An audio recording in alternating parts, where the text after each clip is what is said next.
Bonjour, aujourd'hui je vais vous parler de Mutazoids. Donc c'est un jeu de rôle post-cataclysmique, apocalyptique, qui date de 1989. Donc c'est une création de Ken Whitman et Christopher Wilke, avec de belles illustrations de Stéphane Radford. Donc là vous voyez donc la couverture. Alors donc c'est une production Wit Productions. Je suppose que ça vient de Whitman, en fait, puisque c'est un jeu édité vraiment à petite échelle. Alors, regardons donc un petit peu ce qu'il y a au dos. Donc, le monde de Mutazoïdes. Alors, ce monde est un monde post-apocalyptique. Ce qui m'a fait penser à vous en parler aujourd'hui, c'est que c'est censé se passer au début du 21e siècle. Il y a eu une pandémie liée à une sorte de virus créé artificiellement qui a zigouillé la moitié non, je dis 90% de la planète, des habitants.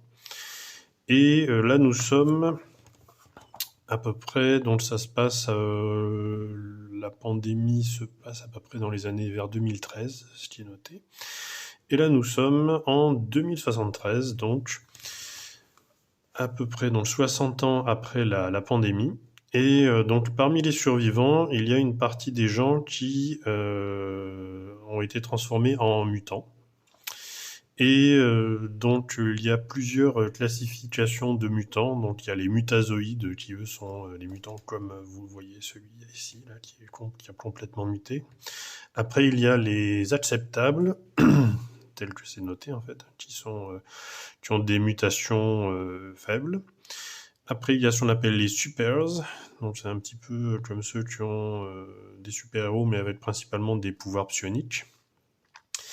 Et les héros sont, parmi ces deux policiers là, sont partis des Enforcers. Donc ils travaillent pour la Seconde République américaine qui s'est reformée à peu près une cinquantaine d'années après l'épidémie.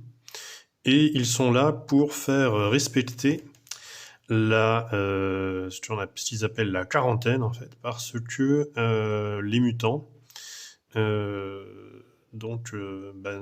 n'accepte pas tous leur sort, et en fait bon c'est assez manichéen comme comme jeu de rôle en fait. On joue en grosso modo des flics qui traquent du mutant. Donc la référence plus ou moins explicite à Blade Runner est là aussi. Après, le jeu permet aussi, si on veut, de jouer des mutants, et il y a toute une partie qui est consacrée à toutes sortes de mutations. Et moi, j'ai trouvé que c'était plus intéressant en fait de jouer à la limite en modifiant, parce que le background n'est pas très développé et pas forcément intéressant, parce que grosso modo, c'est un État semi-fasciste qui pour lesquels travaillent les héros. Donc bon, on n'est pas vraiment dans un truc grandement humaniste. Et j'ai trouvé plus intéressant en fait de transformer un petit peu cet univers en quelque chose d'un peu moins manichéen, où les mutants sont tolérés, et où peut même y avoir en fait, avec un petit peu de travail, le maître de jeu en fait peut s'arranger pour que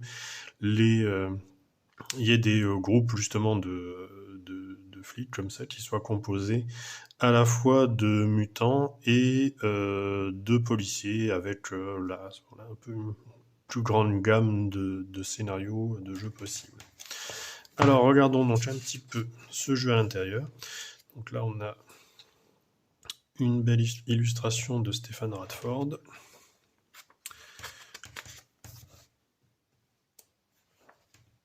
Et alors regardons un petit peu. Donc on a donc la première partie va être la création donc, des personnages.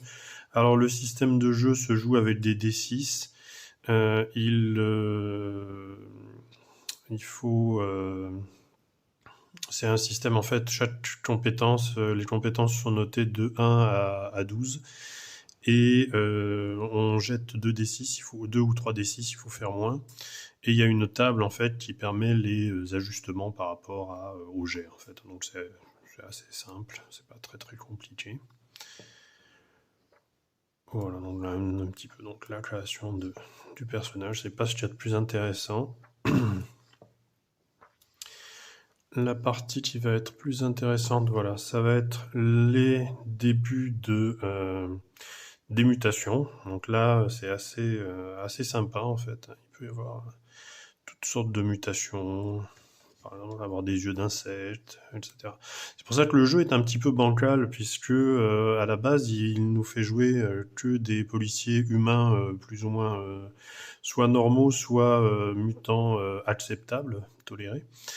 Mais pas les mutants. Donc il y a toute cette partie de création qui en théorie est réservée pour les PNJ, mais peut tout à fait être utilisé pour des personnages joueurs. Et moi je trouve ça beaucoup plus fun d'utiliser tout ça, c'est beaucoup plus créatif que de les limiter aux PNJ.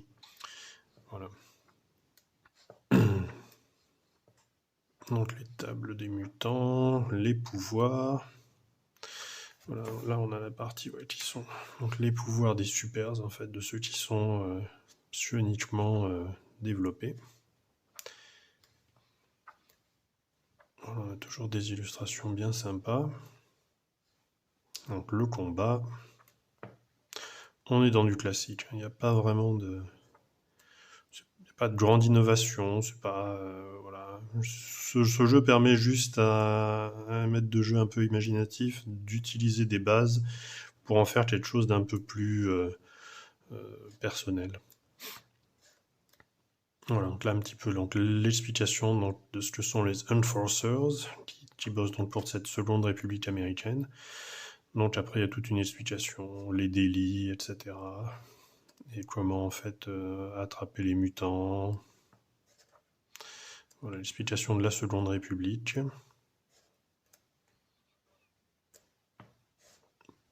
Voilà, là on a une carte, on a une carte donc, de la seconde république avec le Canada français, ce qu'on appelle le Dominion, qui est une sorte de dictature, et des territoires disputés, le Mexique.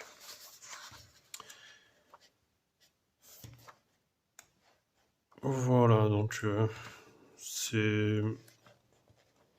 Voilà, là la feuille de personnage, vous le voyez. Voilà, c'est un petit jeu sans prétention, ça casse pas trop patin un canard, et c'est un petit peu ce qui pouvait sortir dans le post-apo semi-pro dans les fins des années 80. Voilà, mais je trouvais que c'était intéressant d'en parler parce que le contexte actuel et l'épidémie dont il parle, ça m'y a fait penser en fait. Allez, à bientôt.